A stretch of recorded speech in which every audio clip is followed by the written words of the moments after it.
Fala nostálgicos e nostálgicas de plantão, está começando aqui mais um episódio do Geração Nostalgia Podcast, aquele cantinho na internet onde a gente viaja no tempo e revive o melhor e às vezes o mais bizarro ali dos anos 90. E hoje o tema é daqueles que misturam medo, mistério e aquela tensão que só quem cresceu naquela época vai entender, como eu. Eu sou de 93. Vamos relembrar agora as 5 maiores lendas urbanas brasileiras, na minha opinião, que marcaram ali os anos 90. Aquelas histórias que circulavam nas escolas, nas ruas, nos corredores escuros e faziam a gente pensar 2 vezes antes de ir no banheiro sozinho ou passar na frente de um espelho à noite. Quem nunca passou por um medo desse quando era criança? E fica até o final porque no encerramento eu vou contar de qual dessas lendas tem base real. Gente, esse episódio pra mim é muito especial. Quero até sair aqui um pouquinho do roteiro que eu criei, porque quando eu falo de lendas urbanas, quando eu falo de histórias desse tipo, que a gente ouvia quando era criança, eu lembro muito de uma vizinha minha, Dona Sé. Ela morava do lado lá da casa dos meus pais e ela sempre tinha alguma história, seja de fantasma, seja de lobisomem, seja lá o que for. Sempre tinha uma historinha interessante pra mim. Às vezes ela repetia as histórias, mas eu adorava ouvir ela contar. Quem nunca passou por isso? Quem morou no interior, especificamente aqui no Nordeste, sabe o que eu tô falando. E tinha ali aquela magia, aquela coisa, uma época que a gente podia sentar na calçada, porque nessa época eu ia pra calçada dela, a gente ficava sentado e ela contava essas histórias. Que saudade que dá. Quem disse que terror também não traz nostalgia, né? Meu nome é Leandro Mendonça e agora sim, vamos conferir o conteúdo depois da vinheta.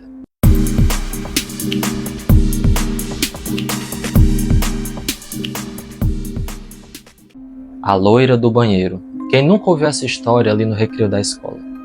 A loira do banheiro é com certeza uma das lendas urbanas mais famosas do Brasil inteiro. A história contava que um espírito de uma mulher loira que morreu ali de uma forma trágica, geralmente dentro de um banheiro escolar, e passou a assombrar os banheiros femininos de escolas públicas e privadas. Dizem que se você entrasse no banheiro sozinho, apagasse ali a luz, encarasse o espelho e repetisse certas palavras 3 vezes, ela apareceria. Algumas versões envolviam dar descarga 3 vezes, bater a porta ou até escovar o cabelo dela com alguma escova invisível. Cada escola tinha uma versão. Qual era a versão aí da sua escola? Comenta aqui embaixo. A lenda surgiu a partir de um suposto caso real envolvendo uma jovem chamada Maria Augusta, que teria sido enterrada viva por engano ali no século XIX. O túmulo dela está de fato em um cemitério famoso de São Paulo e isso só reforçou o imaginário popular. Nos anos 90, essa lenda era tão forte que tinha criança que se recusava a ir no banheiro sozinha, principalmente perto da hora do recreio. E até hoje, se alguém falar loira do banheiro, a gente sente um arrepio, né? Boneco do Fofão. Sim, ele mesmo, o boneco inspirado no personagem Fofão, que foi sucesso entre as crianças dos anos 80 e 90. Virou protagonista também de uma das lendas urbanas mais bizarras da época. A história dizia que dentro do boneco existia uma faca escondida e que ele era usado ali em rituais macabros por conta de um suposto pacto com o mal. Muita gente afirmava também que o boneco se mexia sozinho à noite, que sussurrava palavras esquisitas ou que mudava de lugar sem ninguém tocar. Nessas horas eu agradeço por não ter um boneco desse, imagina. Tô aqui no meu quarto, nada o Fofão sai andando assim. Nossa, não, eu não sei nem, acho que eu não entraria mais no quarto, de tanto medo. Olha, os pais apavorados começaram a abrir os bonecos com faca ou tesoura e de fato encontravam uma estrutura rígida ali no interior dele, uma haste de plástico usada para segurar a cabeça do boneco. Isso era o que dizia quem fabricou, mas para muita gente só confirmava a história. Como é que foi a história que tinha punhal, que tinha tudo no boneco, rapaz? Rapidinho, que é uma pena, né? Porque quantas crianças que não dormiram, assim, com essa figura, assim, do Fofão, né? Que sou eu mesmo. Mas, assim, o boneco maior, aquele grandão, como o corpo é macio e a cabeça era pesada, porque é de vinil, tinha uma haste de plástico pra ele não ficar assim, quer ver, ó? Ele não ficar assim. Imagina, ficar com a cabeça caída. Então tinha aquela haste de plástico aqui dentro. Um desses, entre aspas, esquirial aí, que era pastor, não sei de onde e tal, falou que aquilo era um punhal.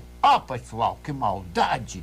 Essa lenda viralizou tanto que o Fofão passou de um ícone da TV a um personagem de pesadelo. Teve criança que queimou o boneco, jogou fora ou simplesmente se recusava a dormir no mesmo quarto que ele. Com certeza eu seria uma dessas. O Homem do Saco.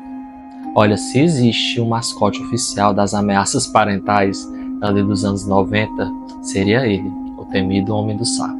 Essa lenda dizia que um homem mal encarado, com roupas velhas e carregando um saco enorme nas costas, andava nas ruas sequestrando crianças desobedientes.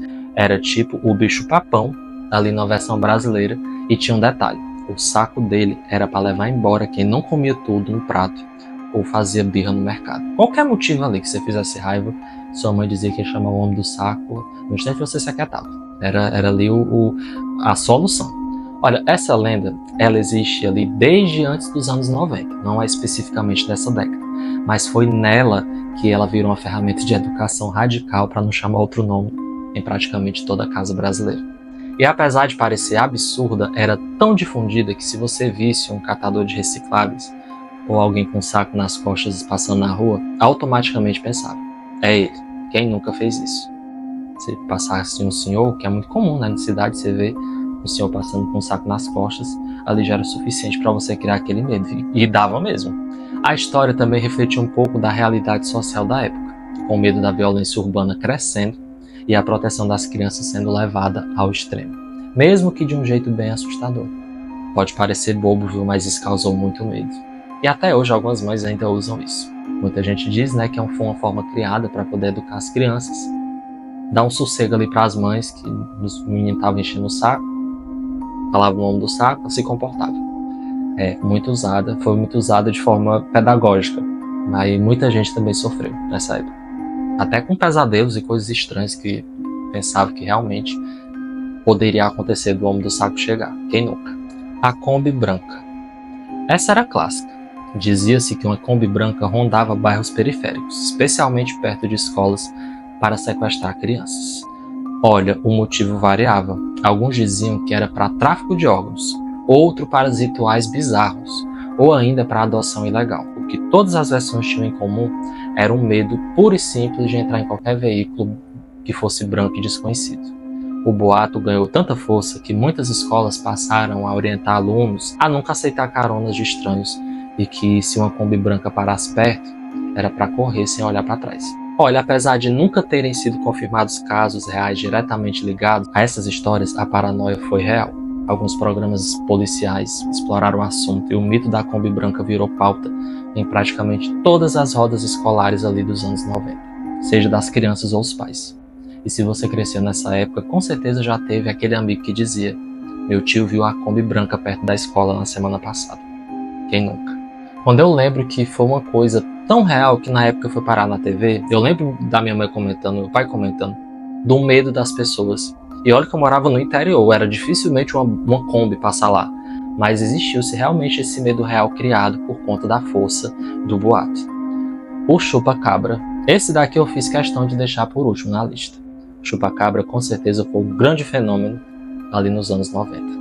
Essa criatura misteriosa começou a ser comentada após diversos relatos de animais mortos encontrados em sítios e fazendas, especialmente no interior do Nordeste e do Sudeste.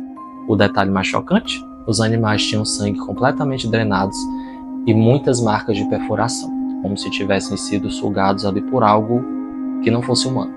A teoria mais popular na época dizia que se tratava de uma criatura alienígena, aquela que estava fazendo isso, que era uma experiência genética que saiu do controle, ou mesmo um predador desconhecido aí que a ciência não sabia. A mídia sensacionalista adorava o tema, e durante um bom tempo o chupa-cabra foi presença constante na TV, nos jornais e até debates religiosos.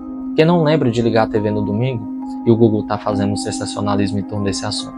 Acho que era o tema ali preferido deles. Uma época que não se tinha muitos meios para você conferir informações, qualquer coisa ali que fosse difundida de história na TV, eles podiam levar qualquer coisa e simplesmente iria ser dado como uma certa verdade. Eu lembro de uma vez que o Google chegou até mesmo a levar um suposto chupa-cabra que foi encontrado lá na TV, que depois foi desmentido que não era. Foi tenso. O programa, como era de se esperar, bombava na audiência. O assunto rendeu tanto. Não foi só no SBT que foi abordado, não. Até na Globo, que a gente sabe que tem um critério, às vezes, em relação a certos tipos de conteúdo, uma seriedade, digamos assim, foi bater lá também. Essa é uma daquelas lendas que, embora não tenham sido comprovadas, marcou aí uma memória afetiva da geração dos anos 90. Olha, vem cá. Bateu aquele frio na espinha? Ou só bateu aquela saudade daquela época e que qualquer história bizarra virava uma verdade ali na hora do recreio? Conta aqui a verdade. Essas foram as 5 maiores lendas urbanas ali dos anos 90, na minha opinião, e como prometido eu vou contar agora qual delas tem uma base real. A loira do banheiro, por incrível que pareça, foi inspirada em uma figura histórica real. Uma jovem chamada Maria Augusta, enterrada no cemitério da Consolação em São Paulo. Isso bastou para alimentar o imaginário por décadas. E o boneco do Fofão? Sim, ele tinha uma peça de plástico dentro, mas era só uma estrutura do boneco, nada de pacto sombrio. Mas vai explicar isso para uma criança de 7 anos. Pior que o formato, como vocês podem ver aí, realmente lembrava uma estaca. Mas a empresa que fabricava dizia que era simplesmente usado para poder dar sustentação ao boneco, para ele ficar sentadinho. Agora me diz aí, qual dessas lendas você mais acreditava quando era criança? E qual te dava mais medo? Tem alguma que eu não citei aqui, que poderia também virar assunto? Comenta aqui embaixo que eu acredito que o que não falta é história. Tem várias lendas que foram disseminadas só em algumas regiões do Brasil e que são desconhecidas em outras. Então vamos aqui criar uma discussão em torno desses assuntos que eu particularmente adoro. Então comenta aí no vídeo, manda para aquele amigo que também cresceu ali junto com você nos anos 90 e compartilha essa nostalgia com a galera. Se você curtiu esse episódio, já deixa aqui o like, se inscreve no canal, ativa o sininho e vem comigo, porque toda semana aqui a gente revive o melhor e até o mais estranho da infância. Até o próximo episódio. E olha bem, viu? Antes de entrar ali no seu banheiro, de noite, escuro, toma cuidado. Dica aqui de um amigo, viu? Toma cuidado. A gente não leva a sério. O bom desses assuntos, como eu já citei, é que literalmente faz a gente dar uma volta no tempo. Relembrar medos do passado, ou reviver medos do passado, porque tem gente, mesmo que adulto, acredita em algumas dessas lendas. Quem sabe? Um abraço pra você e até o próximo vídeo aqui do Geração Nostalgia. Até logo.